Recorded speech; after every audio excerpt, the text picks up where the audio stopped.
যথেষ্ট সন্তুষ্টি প্ৰকাশ কৰিছে এই ৰায়ক লৈ মুখ্যমন্ত্ৰী ডক্টৰ হিমন্ত বিশ্ব শৰ্মাই কেইবাটাও তাৎপৰ্যপূৰ্ণ মন্তব্য কৰিছে ৰাজ্যত চলি আছে এটাৰ পিছত আনটো বৃহৎ উচ্ছেদ অভিযান আৰু এই উচ্ছেদ অভিযান সন্দৰ্ভত গুৱাহাটী উচ্চ ন্যায়ালয়ৰ এটা বিশেষ ৰায় বেদখলকাৰীসকলক বিশেষ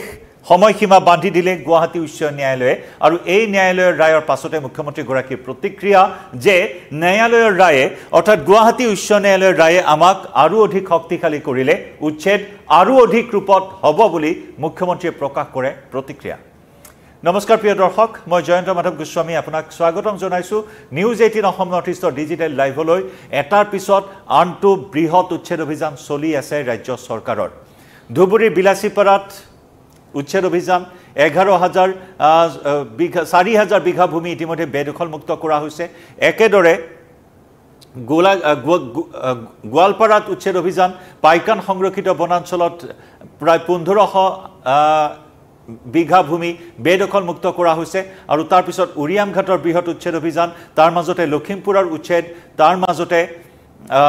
বিশ্বনাথৰ উচ্ছেদ এটাৰ পিছত আনটো উচ্ছেদ অভিযান চলাই গৈছে চৰকাৰে উৰিয়ামঘাটৰ দ্বিতীয় পৰ্যায়ৰ উচ্ছেদ অভিযান ইতিমধ্যে আৰম্ভ হৈছে আৰু তেনে সময়তে গুৱাহাটী উচ্চ ন্যায়ালয়ৰ এটা গুৰুত্বপূৰ্ণ নিৰ্দেশনা বন সুৰক্ষা সন্দৰ্ভতো গুৰুত্বপূৰ্ণ নিৰ্দেশনা জাৰি কৰে গুৱাহাটী উচ্চ ন্যায়ালয়ে আৰু বিশেষকৈ উৰিয়ামঘাটৰ বাসিন্দাসকলক 7 দিনৰ সময়সীমা বান্ধি দিছে 7 দিনৰ ভিতৰত ঘৰ খালী কৰিবলৈ নিৰ্দেশ দিছে গুৱাহাটী উচ্চ ন্যায়ালয়ৰ ফালৰ পৰা লগতে ৰাজ্যৰ বনাঞ্চলসমূহ অবাধ বেদখলৰ পৰা মুক্ত কৰিবৰ বাবেও গুৱাহাটী উচ্চ ন্যায়ালয়ে প্ৰদান কৰিছে গুৰুত্বপূৰ্ণ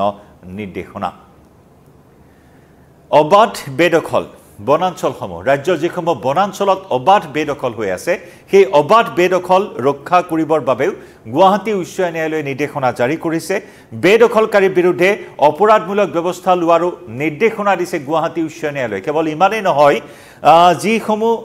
প্ৰশাসনৰ বৰমুৰিয়াই বেদখল দেখিও কোনো ব্যৱস্থা গ্ৰহণ কৰা নাই সেই সকলৰ বিৰুদ্ধে কঠোৰ ব্যৱস্থা গ্ৰহণ কৰিবলৈও নিৰ্দেশ দিছে গুৱাহাটী উচ্চ ন্যায়ালয়ে অৰ্থাৎ কঠোৰ হৈছে ন্যায়ালয় উচ্ছেদক লৈ যথেষ্ট কঠোৰ হৈছে উচ্ছেদক এক প্ৰকাৰ ৰাজ্য চৰকাৰৰ যি পদক্ষেপ সেই পদক্ষেপৰ হকে এই নিৰ্দেশনা জাৰি কৰিছে গুৱাহাটী উচ্চ ন্যায়ালয়ে আৰু যাক লৈ এই মুহূৰ্তত আমি জনাইছো ৰাজ্যৰ সকলো সংৰক্ষিত বনাঞ্চল আৰু বনাঞ্চলত বেৰ দিয়াৰ লগতে ভৱিষ্যতে বেদখল বন্ধ কৰিবলৈ সীমান্তত চেক গেট স্থাপন কৰাৰ বাবে নিৰ্দেশনা প্ৰদান কৰিছে গুৱাহাটী হাইকোৰ্টে গুৱাহাটী হাইকোৰ্টে উচ্ছেদৰ প্ৰসংগত বেদখলৰ প্ৰসংগত কেইবাটাও গুৰুত্বপূৰ্ণ নিৰ্দেশনা জাৰি কৰিছে তাৰ ভিতৰত আমি ইতিমধ্যে উল্লেখ কৰিছো বন সুৰক্ষাৰ ক্ষেত্ৰত বিশেষ নিৰ্দেশনা দিয়া হৈছে উৰিয়ামঘাটৰ বাসিন্দাসকলক 7 দিনৰ ভিতৰত ঘৰ খালী কৰিবলৈ নিৰ্দেশ দিয়া হৈছে লগতে বনাঞ্চলসমূহৰ অবাধ বেদখল মুক্ত কৰাৰ বাবে নিৰ্দেশ দিয়া হৈছে বেদখলকাৰীৰ বিৰুদ্ধে অপৰাধমূলক ব্যৱস্থা লোৱাৰ নিৰ্দেশ দিয়াৰ লগতে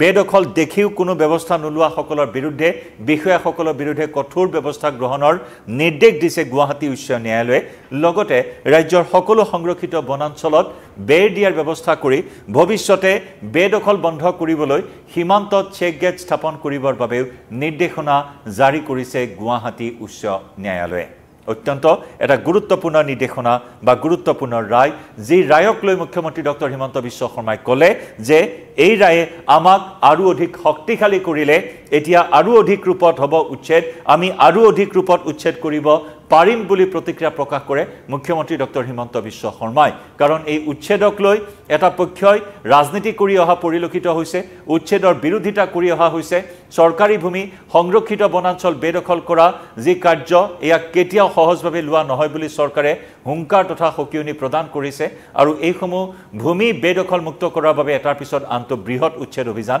চলাই গৈছে ৰাজ্য চৰকাৰে কিন্তু ইয়াকে এটা ৰাজনীতিকৰণ কৰি এই বিষয়টোক লৈ সমুখত 26 নিৰ্বাচন গতিকে 26 নিৰ্বাচনত হিন্দু মুছলমানৰ ৰাজনীতি কৰা বুলি চৰকাৰক অখিল গগৈকে ধৰি বিভিন্নজনে সমালোচনা কৰি আহিছে আৰু তেনে সময়তেই গুৱাহাটী উচ্চ ন্যায়ালয়ৰ এই ৰায়ে চৰকাৰক কিছু সকাহ প্ৰদান কৰিছে আৰু যাক লৈ মুখ্যমন্ত্ৰীগৰাকীয়ে কৈছে যে আদালতৰ এই ৰায়ে আমাক আৰু অধিক শক্তিশালী কৰি তুলিলে আমি এতিয়াৰে পৰা আৰু অধিক ৰূপত উচ্ছেদ কৰিব পাৰিম বুলি প্ৰতিক্ৰিয়া প্ৰকাশ কৰিলে মুখ্যমন্ত্ৰীয়ে আমি আগবঢ়াইছো এই প্ৰসংগত মুখ্যমন্ত্ৰীয়ে কেনেদৰে প্ৰকাশ কৰিলে প্ৰতিক্ৰিয়া শুনক আজি গুৱাহাটী উচ্চ ন্যায়ালয়ে এটা ঐতিহাসিক ৰায়দান কৰিছে